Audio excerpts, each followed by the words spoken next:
আসসালামু আলাইকুম ওয়া রাহমাতুল্লাহি ওয়া বারাকাতুহু।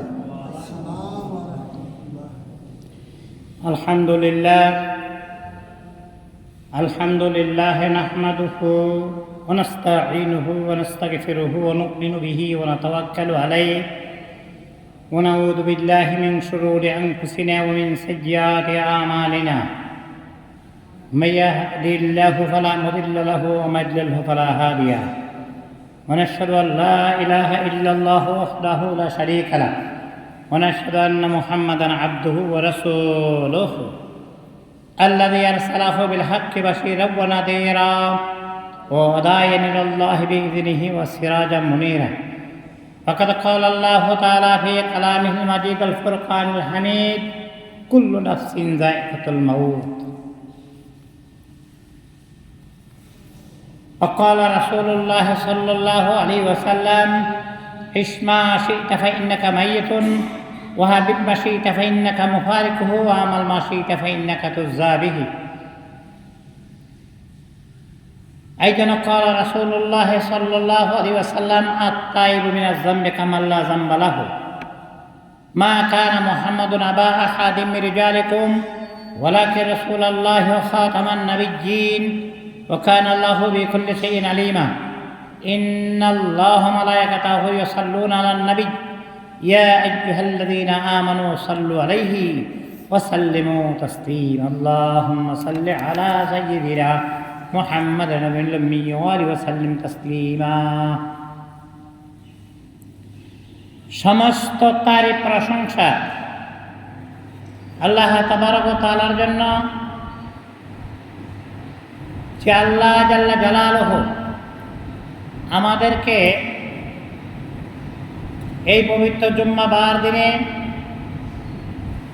দুনিয়ার সমস্ত কাজ থেকে ফারেক করে এই সরকারি সাদত বিশ্ববিদ্যালয় জামি মসজিদে আসার বসার এবং দিনে আলোচনা শোনার তৌফিক দান করেছেন, সেই মহান রব্বুল আলামিনের দরগাহে বেইনতেহাই শুকরিয়া আলহামদুলিল্লাহ। আজ আমি আপনাদের সামনে কোরআনে কারীম থেকে যে আয়াত তেলাওয়াত করেছি, সহজেই আপনাদের অনুমেয় আজকে আমার আলোচনা কোন দিকে যাবে। আমরা যারা দুনিয়ার জমিনে এসেছি, এই দুনিয়াটা ক্ষণস্থায়ী জিন্দেগি। মৌতের মাধ্যমে যে জিন্দেগি শুরু হবে অনন্তকালের জিন্দেগি। মৌত কো সমঝায়েগা ফিল ইখতিতামে জিন্দেগি, মৌত কো সমঝায়েগা ফিল ইখতিতামে জিন্দেগি। ইধর হকীকত মৌত হ্যায় সুব হ্যায় হায়াতে জিন্দেগি। মৌতের মাধ্যমে যে জিন্দেগিটা, মৌতের পরে যে জিন্দেগিটা শুরু হবে, সেটা হচ্ছে সবচেয়ে বড় জিন্দেগি। আল্লাহ রাসূল বলেন, তোমরা দুনিয়ার সাদা হালাত এবং আনন্দ ধ্বংসকারী মৃত্যুর কথা অধিক হারে স্মরণ করো। মরতে যে হবে, যেতে যে হবে, এই কথাটা অধিক হারে স্মরণ করো। মা আয়েশা সিদ্দিকা রাদিয়াল্লাহু তাআলা আনহা উম্মাতুল মুমিনিনদের মধ্যে যার মর্যাদা কথা আপনারা ভালো করে জানেন। মায়ের সিদ্দিকা একদিন আরজ করলেন, হে আল্লাহ রাসূল, হাসরের দিন শহীদদের সঙ্গে অন্য লোক কি শাহাদাতের মর্যাদা লাভ করবে? আল্লাহর হাবিব বললেন, আয়েশা, হ্যাঁ। কে সে? যে ব্যক্তি দিনে রাতে 20 বার মৃত্যুর কথা স্মরণ করে। কয়বার বলছি? দিনে রাতে 20 বার। তাহলে আমরা যে প্রত্যেক নামাজের শেষে মৌতের কথা, আল্লাহ বারিক লি ফিল মৌত ফিমা বাদাল মাউত, প্রত্যেক নামাজের শেষে যদি 5 বার করে বলি, তাহলে 5 ওয়াক্ত নামাজে কয়বার হবে? 25 বার। মৃত্যু চিন্তা এত বেশি ফজিলত, মৃত্যু চিন্তা এত বেশি ফজিলত হওয়ার কারণ একটাই, যাচাই, এর মাধ্যমে দুনিয়ার মানুষ দুনিয়ার মায়া মমতা থেকে নিজকে মুক্ত রাখতে চেষ্টা করে এবং আখিরাতের জন্য প্রস্তুতি গ্রহণ করতে তৎপর হয়ে যায়। এই জন্য রাসূল সাল্লাল্লাহু আলাইহি ওয়াসাল্লাম বলছেন, এই মৌত হলো মুমিনদের জন্য একটা উপহার। মৃত্যু হচ্ছে মুমিনের উপহার। বাহির বিষয়ের মধ্যে এই হাদিসটা আসছে। কেননা দুনিয়ায় বন্দিশালায় মুমিনকে দুঃখ কষ্টে কালাতিপাত করতে হয়, জীবনযাপন করতে হয়, নফসকে দমন করতে হয়, পায়ে পায়ে শয়তানের মোকাবেলা করতে হয়। মৃত্যুই তাকে সকল যন্ত্রণা থেকে নিষ্কৃতি দেয়। তাহলে উপায় কি করতে হবে? প্রত্যেকটা কথা যেখানে অ্যাকশন আছে তার রিঅ্যাকশন আছে, যার ক্রিয়া আছে তার প্রতিক্রিয়া আছে।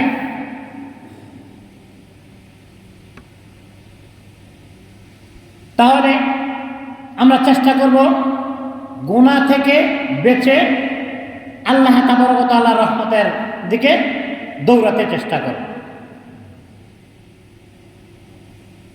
নেক করলে যেমন আল্লাহ জান্নাতের কথা বলেছেন, খারাপ কাজ করলে গুনাহ করলে এরকম জাহান্নামের কথা বলেছেন। खुदा ताला के नेककार बंदों के लिए खुशखबरी और नाफरमान बंदों के लिए डरावा है। नेककार बंदाদের জন্য খুশখবরি আছে আর বদকার বন্দাদের জন্য আযাবের কথা আছে। গুনাহ করলে কি হয় অনেকে কয় না, আল্লাহ মাফ করে দিব, গুনাহ করলে কি? আরে মিয়া, গুনাহতে কি ক্ষতি এরকম আলোচনা করতে গেলে বিরাট বিরাট আলোচনা করা যাবে। গুনাহ করলে কি হয়? নম্বর 1, যদি গুনাহ করে তাহলে স্মরণ শক্তি কমে যায়। আগে স্মরণ শক্তি অনেক ছিল, এখন আর মনে থাকে না। আল্লাহর মেহেরবানি, আল্লাহর অশেষ শুকরিয়া, 10 বছরের পর থেকে আমার চোখের সামনে আইছে। যদি খবর হুজুর ভুলে গেছে, চরম মিশা কথা, যেখানে লিপিবদ্ধ আছে। এই যে এলমে দিন অন্বেষণকারী, তার অনেক সময় হুজুর স্মরণ শক্তি নাই, কেমন স্মরণ শক্তি নষ্ট, এই অভিযোগ করে, হযরত আমার কিছুই মনে থাকে না, কিতাব মোতালা করতে ভুলে যাই, কিতাব মোতালা করতে ভুলে যাই, দর্শের সবক মনে থাকে না, ভুলে যাই ইত্যাদি বিভিন্ন ধরনের অভিযোগ থাকে। একদম ইমাম শাফি রহমতুল্লাহ আলাই, ইমাম আজম রহমতুল্লাহ আলাই, ইমাম আবু হানিফা রহমতুল্লাহ আলাই, ইমাম শাফি রহমতুল্লাহ আলাই, কয়েকদিন ইমাম আছেন আমাদের, ইমাম আহমদ বিন হাম্বল রহমতুল্লাহ আলাই। হ্যাঁ, কই শাফি মালিকি, হানাফি, শাফি মালিকি, হাম্বলি শ্রেষ্ঠ মাযহাব, এই 4টা। তোর মধ্যে থেকে শ্রেষ্ঠ হল ইমামে আজম, বড় ইমাম আবু হানিফা রহমতুল্লাহ আলাই। তো ইমাম শাফি রহমতুল্লাহ আলাই তার উস্তাদ ওয়াকি রহমতুল্লাহ নিকট অভিযোগ করলেন, হুজুর আমি মুখস্থ করি তো মনে থাকে না, মুখস্থ করি মনে থাকে না, কি করবো হুজুর? আমাকে বলে দেন তো, তবদির করে দেন তো। তিনি আমাকে বলে, হ্যাঁ তালবে এলেন, শোনো, তুমি নিজকে গুনাহ থেকে বেঁচে থাকবার চেষ্টা করো, গুনাহ থেকে বেঁচে থাকবার চেষ্টা করো।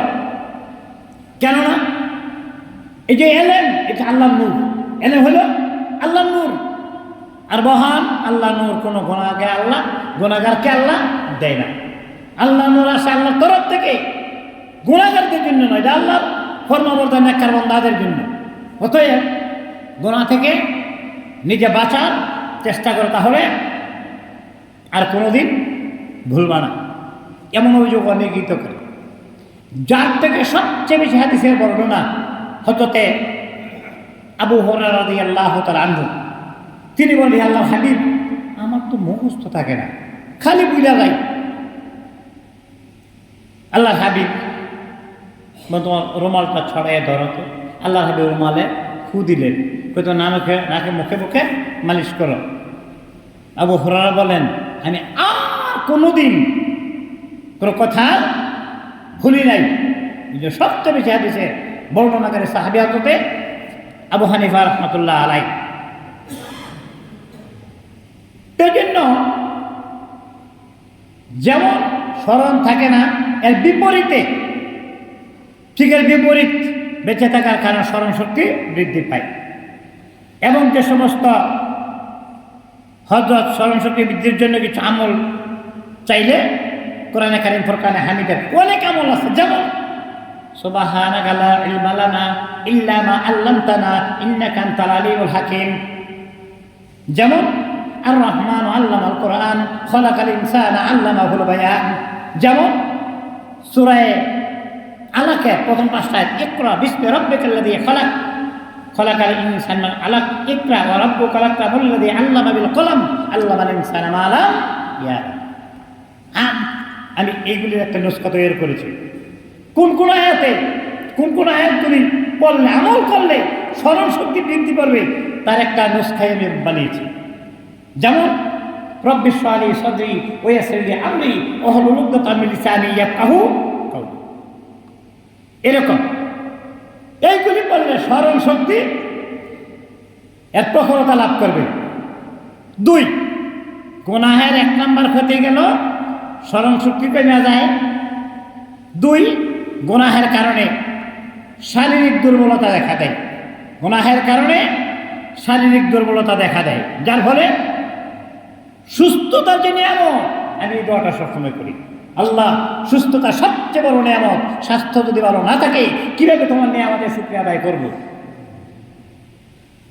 এইবার যখন আল্লাহ তাবারক ওয়া তাআলা আমাকে মক্কাতুল মুকাররমাতে নিয়ে গেলেন 21 তারিখে,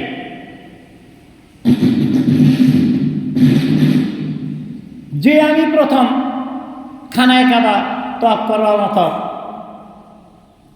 এর দুর্বলতা ফিল করলাম। তো ঠেলুই না, মানুষ তো অনেকেই আছে। রুমন বলে, ঠিক আছে হুজুর, সমস্যা নাই, ব্যবস্থা হয়ে যাবে না।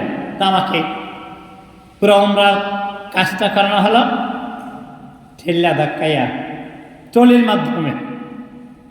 আমার মনে আস্তে আস্তে খুব জমতে থাকলো, হ্যাঁ না, এটা আমার মনে তৃপ্তি আসে না।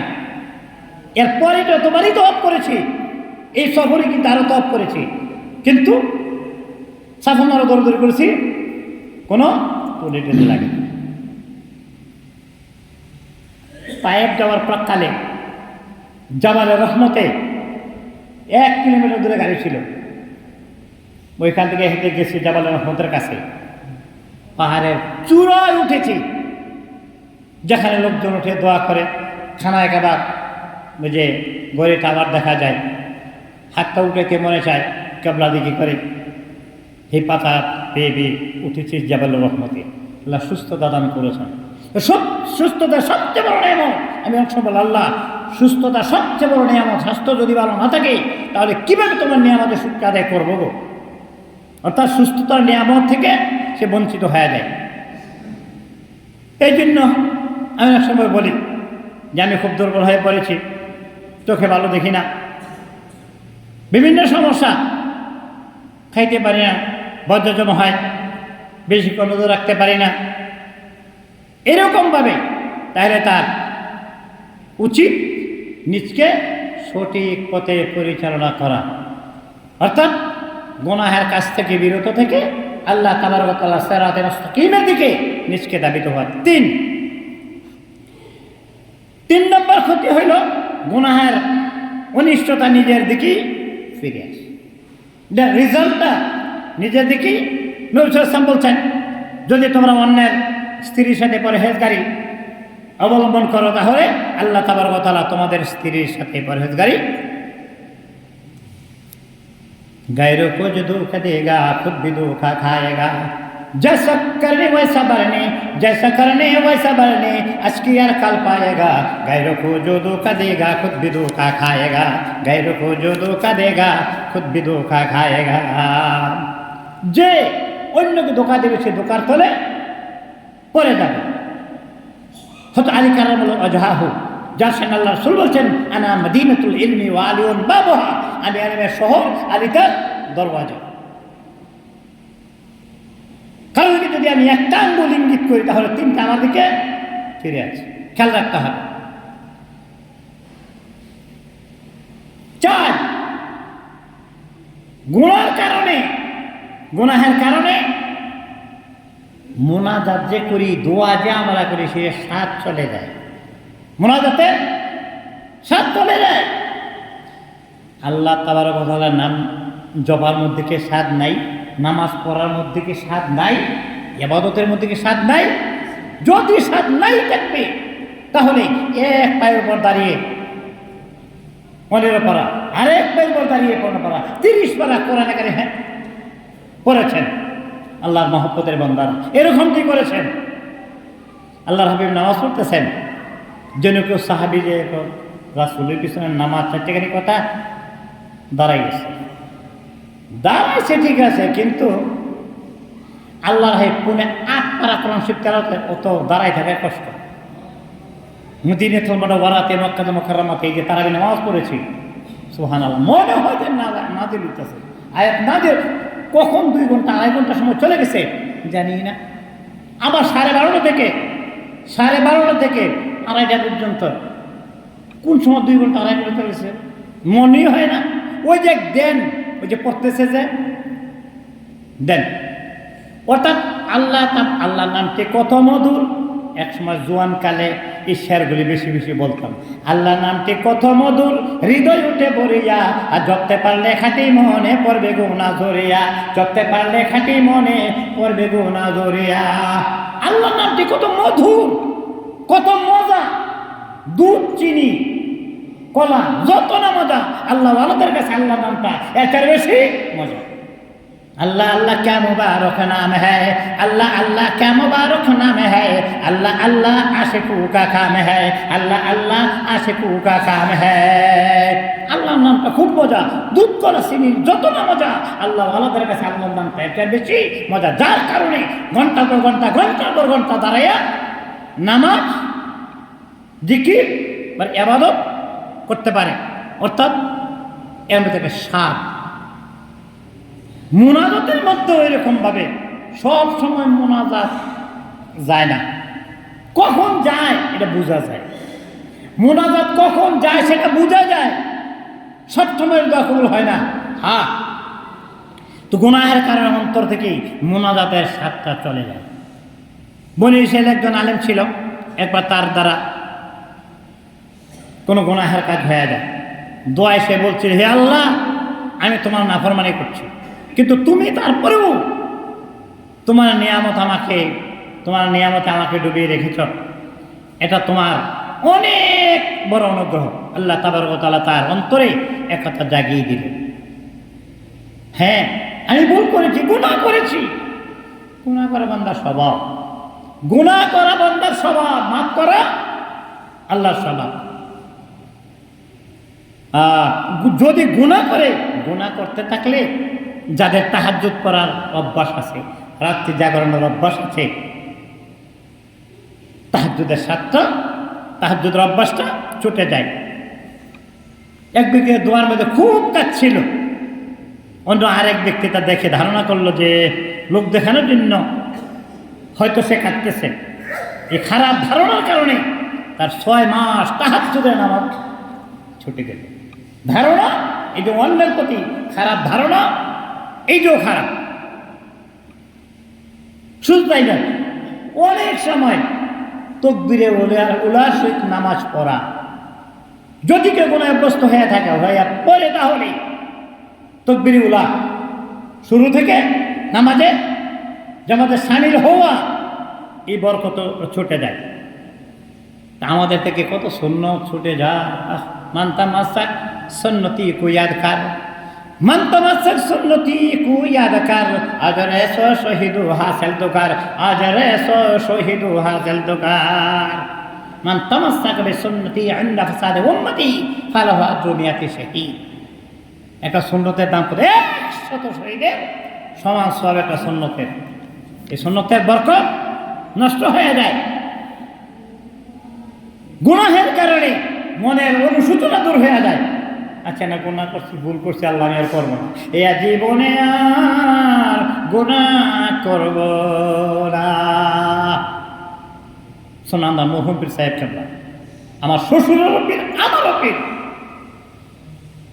এই কথাগুলি বলতে, ইয়া জীবনে আর গুনাহ করব না। আল্লাহ গুনাহ না করার জন্য প্রতিশ্রুতি দিয়েছে। আল্লাহ তাবারক ওয়া তাআলার কাছে অনুশোচনা আছে, আল্লাহ মাফ করে দাও। তো বেশি গুনাহ করার দ্বারা অন্তরে অনুশোচনা থাকে না, এটা দূর হয়ে যায়। অর্থাৎ গুনাহকে গুনাহ মনে করার অনুমতি তার মধ্যে থাকে না। ফলে গুনাহটারে হালকা মনে করে, গুনাহটারে হালকা। যারা আল্লাহ মাহবুব, ছোট্ট গুনাহটাকেও বড় মনে করে। প্রত্যেক মুমিন বান্দার চিন্তা চেতনা এমন হওয়া উচিত যে গুনাহ মুমিনের জন্য একটা বিশাল পাহাড় তুল্য, গুনাহটা পাহাড় তুল্য, কিন্তু সেই অনুশোচনা তার নিকট থেকে চলে যায়। ৮ নম্বর ক্ষতি হলো গুনাহের কারণে অন্তরে কালো দাগ পড়ে যায়। অন্তরে কালো দাগ পড়ে যায়, মরিচিকা পড়ে যায়। আল্লাহর হাবিব বলছে, এটা দূর, সাহাবারা বলছে, আল্লাহর হাবিব, এই মরিচিকা দূর করার পথ কি? বেশি বেশি মৃত্যুকে স্মরণ করা, কোরআন কারীম থেকে তেলাওয়াত করা, মওতের কথা বেশি বেশি করে স্মরণ করার জন্য বলা হয়েছে। তাহলে অন্তর যে মরিচিকা, এটা দূর হয়। যার অন্তর যত পরিষ্কার, আল্লাহ পর্যন্ত তত আগাইয়া।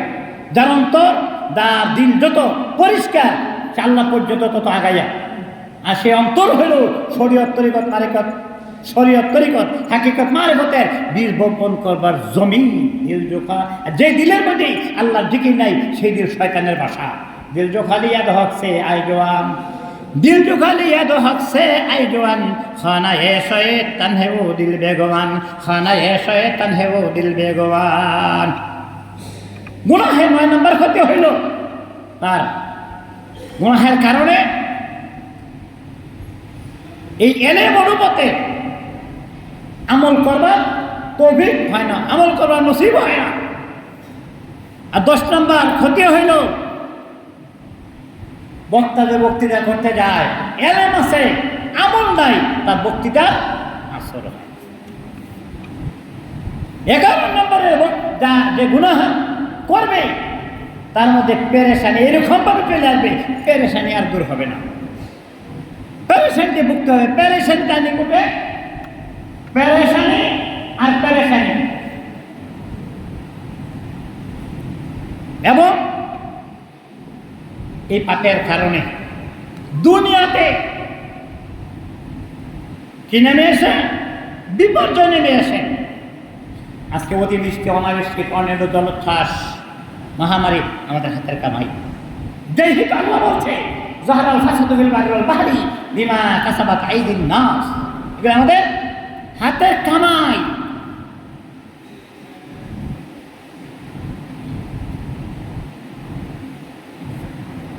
ত্রয়োদশ গুনাহের ক্ষতি হলো যে গুনাহ যে করতে থাকে তার আকল, বুদ্ধি, বিবেক, বিবেচনা লোপ পায়। আকল, বুদ্ধি, বিবেচনা লোপ পেয়ে যায়। অর্থাৎ তার বোধ বিশ্বাস পরিবর্তন হয়ে যায়। তখন সে ভুল চিন্তা ফিকির করতে থাকে। সবচেয়ে বড় কথা আমার দৃষ্টিতে, শয়তানের গুনাহের উৎপত্তিস্থল হলো শয়তান।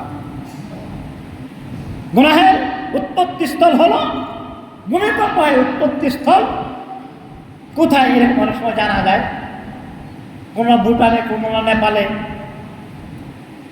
সবচেয়ে বেশি ভূমিকম্প হয় জাপান বা ইন্দোনেশিয়াতে।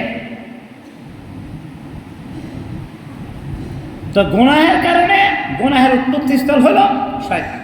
আল্লাহ তাবারক ওয়া তাআলা কোরআনে কারীম ফুরকানে হামিদে সাত করেছেন, শয়তান তোমাদের প্রকাশ্যের শত্রু। শয়তান তোমাদের প্রকাশ্যের শত্রু, তার থেকে বাঁচতে চেষ্টা করো। কারণ শয়তান মানুষের গুনাহে লিপ্ত করতে চেষ্টা করে এবং সর্বপ্রথম দুনিয়াতে সেই সূচনা করেছিল। আদম আলাইহিস সালামকে কি করছে? ওয়াসওয়াসা দিছে। আদম আলাইহিস সালামকে ওয়াসওয়াসা দিছে, সেই আদমকে বাইর করছে জান্নাত থেকে। নিজেও গুনাতে জড়িয়ে পড়েছে এবং আদম আলাইহিস সালামকেও গুনায় জড়াইয়া আদম আলাইহিস সালামকে জান্নাত থেকে বের করে ব্যবস্থা করছে এই শয়তান আমাদের। আর শয়তানুল ইনসানি আদুউউম মুবিন, শয়তান আমাদের প্রকাশ্যের শত্রু। আসুন আল্লাহ তাবারক ওয়া তাআলার কাছে পানাহ চাই। আল্লাহ, গুনাহ করতে চাই না, আমাদেরকে তৌফিক দাও, আমরা যেন গুনাহ থেকে বেঁচে থাকতে পারি। আর বান্দা আল্লাহর ইচ্ছা ছাড়া তো কিছু করা যাবে না। আল্লাহর কাছে পানাহ চাও, আউযু বিল্লাহি মিনাশ শাইতানির রাজিম, আউযু বিল্লাহি মিনাশ শাইতানির রাজিম, শয়তানের ওয়াসওয়াসা থেকে বাঁচতে চেষ্টা করব। আল্লাহ তাবারক ওয়া তাআলা যে সমস্ত কথা আজ আমি আপনাদের সামনে প্রকাশ করেছি, আল্লাহ তাবারক ওয়া তাআলা যেন তৎপরতে আমল করার তৌফিক আমাকে আমাদের সকলকে এনায়েত করেন। আমা তৌফিক ইল্লা বিল্লাহ। আসসালামু আলাইকুম ওয়া রাহমাতুল্লাহি ওয়া বারাকাতুহু।